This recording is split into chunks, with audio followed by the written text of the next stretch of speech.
Olá, estamos aqui hoje com Paulo Esdras. Ele é comunicador, professor, poeta, contista, romancista e dramaturgo, soteropolitano radicado em Brumado, e ele é autor do livro Diversos Sentidos, estou até com ele aqui, inclusive, que foi lançado recentemente durante a 27ª edição da Bienal do Livro da Bahia, no final de abril. O senhor, antes da obra lançada na Bienal, é autor do romance Sadres, o Sábio, o Louco e o Poeta, de 2021, né? Isso. O que o senhor aprendeu com esse livro anterior que mais contribuiu para a qualidade do Diversos Sentidos? Pois o livro Sadres, ele é um livro, um romance, né? Então um livro mais extenso, em que eu já trabalho com os poemas, alguns poemas, inclusive poemas visuais, e nesses poemas visuais eles têm uma ligação com esse livro Diversos Sentidos. Então quem ler os dois livros vai conseguir trazer, né, esse vínculo entre as duas obras. Então, o romance ele traz uma experiência de carga de escrita muito pesada, em que você precisa todo dia estar escrevendo, reescrevendo, e isso, claro, que contribui para qualquer escritor e qualquer obra, né? Quanto tempo, da concepção até o recebimento da obra impressa, pronta para ser divulgada, durou o processo do Diversos Sentidos? Como o senhor se sentiu ao finalizar a obra? Bem, Diversos Sentidos é uma coletânea de poemas. Tem poema que eu escrevi aos 17 anos, então são diversos poemas selecionados para essa obra. Foram poemas selecionados com esse viés mesmo de poemas visuais. Nós temos os poemas visuais com a multileitura, né, que eu chamo de multileitura, em que você tem várias leituras em apenas um poema. Então tem a leitura visual, tem a leitura do texto, que as pessoas normalmente lêem, né, da esquerda para a direita, de cima para baixo, mas também tem alguns segredos, em que a gente consegue encontrar alguns versos escondidos até na vertical. Por isso o nome, a brincadeira, né? Diversos Sentidos. Tem os versos no poema, mas também tem os sentidos que você pode ler o livro, né? Virando ele, como você está fazendo agora há pouco. Qual é o tema central da sua obra e o que inspirou a escrevê-la? Bem, o tema central, como foram vários anos, né, que a gente trabalhou com esses poemas, não tem um tema central, mas a gente consegue perceber sempre o sertão presente. Aqui minha família é sertaneja, a gente mora no sertão, né? E também o mar, como eu nasci em Salvador, né? Sou soteropolitano, então o mar também sempre está, a água, o mar sempre está vinculado também nos poemas. Mas foi algo inconsciente, né? Não foi algo que foi premeditado. Mas é possível perceber essa ligação entre o sertão e o mar.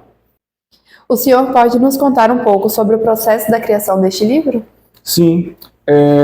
Na verdade foi uma coisa bem natural. Eu sempre gostei de brincar com as palavras, né? E o poema visual ele é excelente para isso, para você brincar com as imagens, né? Brincar com os vocábulos. E o que eu consegui nesse processo, desde a adolescência, foi desenvolver um tipo de escrita que é essa escrita multileitura que eu mencionei, né? Então, você consegue perceber as diversas formas de ler o poema e acaba cativando mais também aquele jovem que está um pouco distante da leitura dos poemas, porque se desafia a descobrir novos versos, novas palavras, né, dentro do poema. Então, algo que eu aprendi foi a desenvolver esse estilo, né, esse estilo poético. Que mensagem ou sentimento o senhor espera que os leitores levem após ler o seu livro? Bem, eu sempre digo que é para se divertir, né? O poema, muitas pessoas têm uma noção do poema clássico, né? Do poema que muitas pessoas se afastaram da leitura de poema. Então, minha ideia é atrair o leitor, principalmente o jovem leitor, para novamente gostar de ler poesia, né? Ler poemas. O que representou para o senhor, como escritor, a participação na Bienal do Livro da Bahia? Bem, ali foi um marco, né? Foi minha primeira Bienal como autor e foi no final, né, de abril. e a gente fez o primeiro lançamento de Diversos Sentidos, porque a obra tinha sido publicada no final do ano anterior, né, do ano passado, mas eu não tinha feito o lançamento. Então foi a oportunidade que surgiu e a gente lançou o livro e foi muito bem recebido, claro, por conta também de minha família, a grande parte morar em Salvador, né, então a gente teve uma receptividade muito grande. E no mês passado nós tivemos a Bienal de São Paulo, que foi também algo muito gratificante para mim, porque é a maior feira literária da América Latina, né? Então eu, como autor, também participar pela primeira vez dessa Bienal, e a receptividade foi muito grande também. A abordagem, né, que a gente teve com os mais jovens e dá uma esperança, né, quando você vê diversas pessoas, diversos jovens participando, engajados com a literatura, isso dá uma esperança, ainda mais que eu sou professor de literatura, então isso é muito bom, motivou bastante. Como foi a experiência de lançar o livro em um evento tão grandioso como a Bienal? Bem, foi maravilhoso, né? A gente teve participação de diversas faixas etárias, né? Então, até criança se interessou pelo livro por conta da questão visual, né? E todos os livros que eu levei para a Bienal ficaram por lá, foram vendidos, então a receptividade foi muito grande realmente. O senhor tem alguma história marcante ou interessante que aconteceu durante a Bienal e que vai ficar marcada na carreira do escritor? Com certeza. Algumas, né? Algumas experiências. Primeiro, a gente trabalhar com um público tão diverso, né? Muito diverso.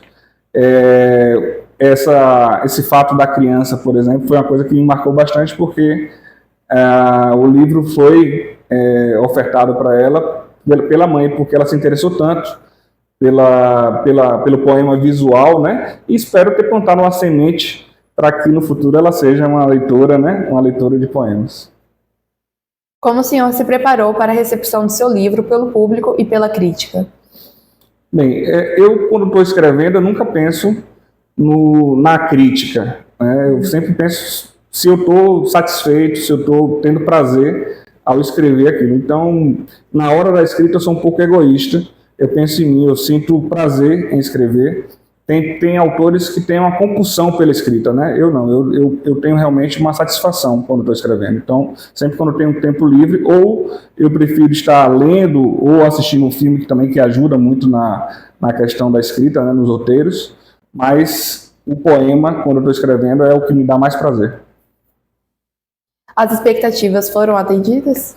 Sim, na verdade ultrapassou, né? Ultrapassou porque o livro realmente tem um viés inovador na literatura por conta dessa multileitura, mas eu não esperava tamanha procura do livro. Então, até pessoas que não participaram desses eventos, né, me procuraram depois solicitando o livro, que eu remetesse, né, via correios. Então, realmente, o livro está sendo bastante procurado. E eu fiz também em Brumado um lançamento do livro com uma exposição de artes visuais com o mesmo nome, Diversos Sentidos, e nessa exposição artistas da Bahia, dos 6 macro-territórios da Bahia, fizeram obras visuais, esculturas, quadros, fotografias, desenhos, baseados nos poemas.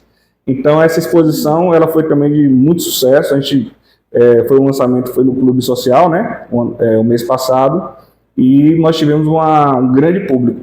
Eu estava receoso, porque no mesmo dia estava acontecendo o Festival de Inverno em Conquista e um festival também em Igatu, né? Então esse público que eu tenho, vários amigos aqui em Brumado, que gostam de literatura, gostam de arte, poderiam estar nesses eventos. Mas mesmo assim, o evento também superou bastante a expectativa.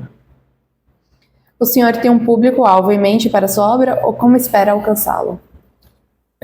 O público-alvo primordial sou eu, né? Como eu falei, eu quando estou escrevendo eu não penso num público-alvo específico, mas como professor eu sempre penso também no jovem, né? No aluno, para levar meu poema para a sala de aula, para que ele possa se interessar e ter sempre algum verso escondido, um enigma. Tem alguns poemas, como você pode ver no livro, labirínticos, né? Eu chamo de poemas labirínticos, onde você tem diversos caminhos que você pode fazer a leitura.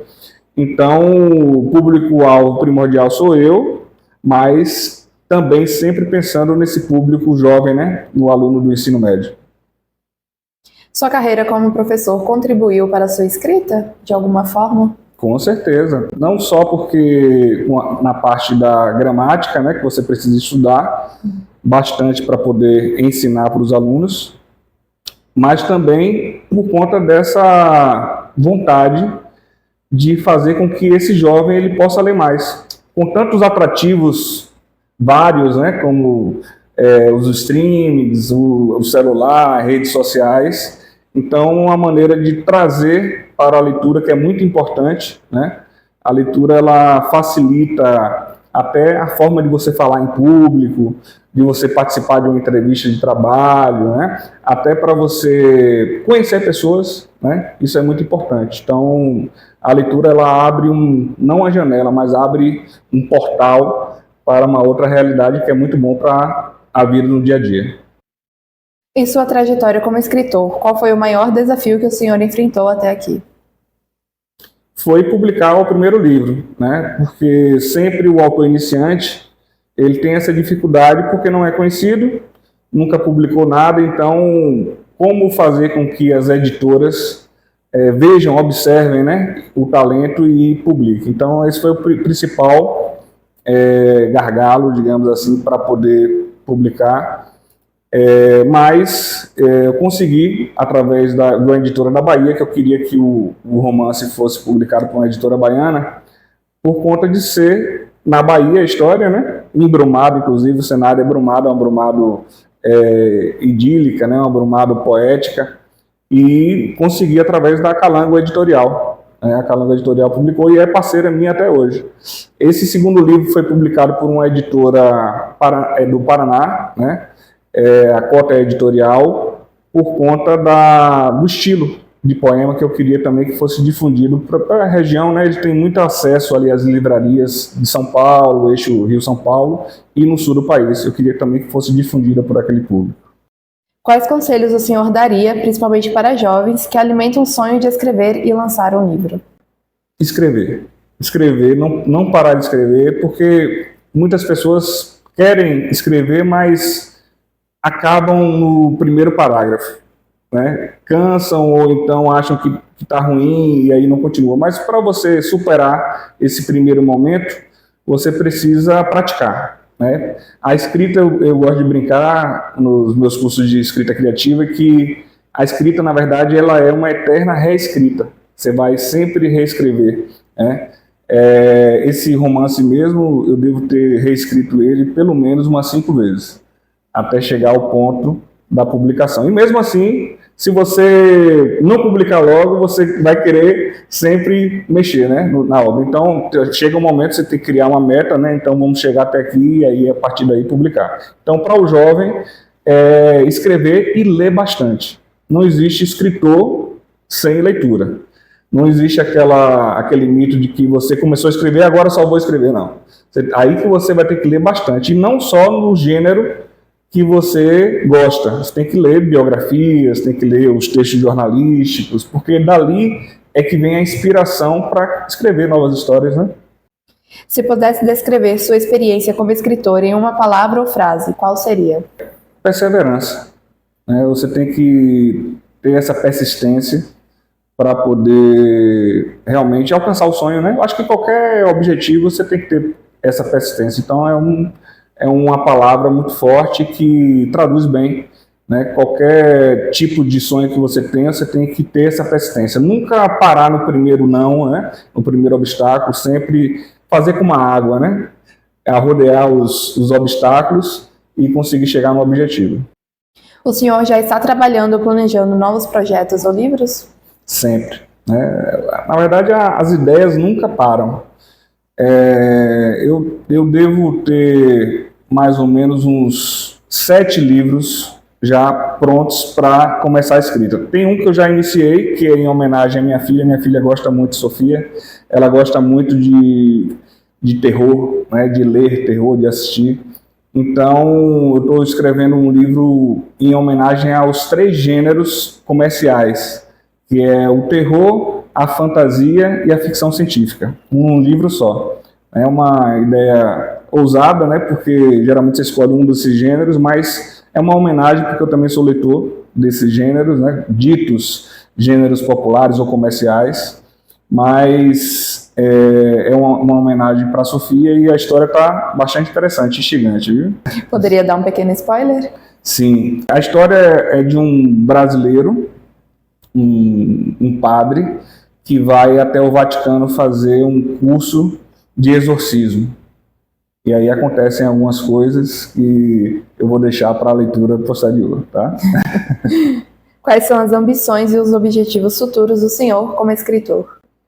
Bem, eu estou entrando nesse gênero comercial, né? Esse gênero de ficção científica, fantasia e terror. Já tem algumas obras publicadas na Amazon como e-books para o público jovem, né? Nesse gênero. Então a gente tem o Super Nerd, que está na Amazon. Temos a Pangeia nas Estrelas, também uma ficção científica. E temos uma HQ, uma história em quadrinho, A Montanha das Montanhas, que em parceria com Rodrigo Vinícius, que é o desenhista e colorista, né, e arte finalista também da obra. Todas essas obras vocês podem encontrar na Amazon, e também tem o meu site, pauloesdras.com.br, um site que eu acabei de lançar, que tem todas as obras e eu pretendo lançar sempre um texto novo a cada semana. Então acompanhe aí no site, pauloesdras.com.br. E eu vi também que algumas obras do senhor têm outras línguas, né? Não para só no português. Sim, exato. Essas obras em história em quadrinho foram traduzidas para o inglês e para o italiano na Amazon, né? E os leitores desses outros países poderão também acompanhar a obra, né? E fazer o seu comentário lá. É bem interessante. Foram obras traduzidas por um professor de inglês, um grande amigo, que era professor também na mesma escola que eu dou aula, a Escola Nossa Senhora de Fátima, e a versão italiana foi publicada por uma ex-aluna intercambista, que também a Escola Nossa Senhora de Fátima tem esse trabalho, né, de intercâmbio. Então, foram obras assim que as pessoas buscaram fazer essa tradução e realmente ficou muito legal, ficou muito bonito.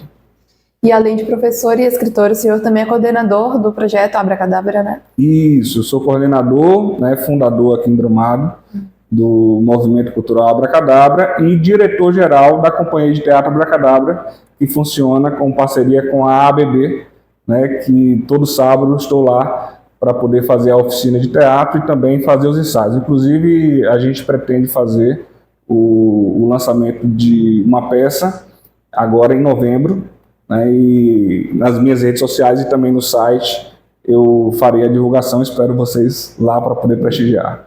O senhor gostaria de destacar algum poema seu que significou muito? Como você já leu o livro, eu vou deixar para você destacar, certo?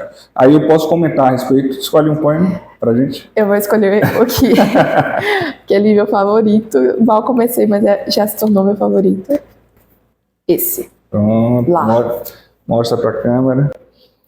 Esse poema é um poema visual, né? Um poema visual que é um desenho de uma casa, né? Mas o nome do poema é Lar. Então, no poema eu falo a diferença, né, entre ter só uma casa e ter um lar, uma família, né? E aqui a gente tem o poema visual, a gente tem o poema que você pode ler da esquerda para a direita, mas também você pode ler na vertical, já tem um outro poema dentro. Então é daquela forma, naquele estilo de multileitura, né? Então é um poema realmente muito interessante, deu trabalho para fazer, esse daqui realmente tive um trabalho de alguns dias para poder concluir, mas é muito bom, muito bonito esse poema. De onde veio a inspiração para produzir? Bem, o desenho da casa foi justamente o desenho da casa que eu fazia quando era pequeno, né? Quando eu era criança eu fazia nesse formato, né? Em perspectiva. Mas a inspiração do poema foi minha própria família, né?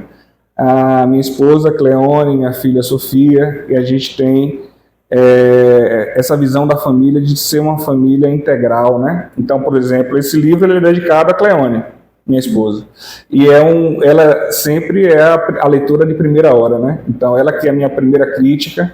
Então, esse poema foi inspirado na família, né? E, claro, em homenagem a todas as famílias, para a gente poder ter uma sociedade plena. A família é a célula, né? Então, a gente precisa estar tendo esse reconhecimento. O senhor gostaria de acrescentar mais alguma coisa? Eu queria agradecer, ao Jornal do Sudoeste, queria agradecer a você, Laís, pela oportunidade, e espero que vocês acessem o site www.pauloesdras.com.br para conhecer um pouco mais sobre a obra. Muito obrigada. Obrigado, Laís.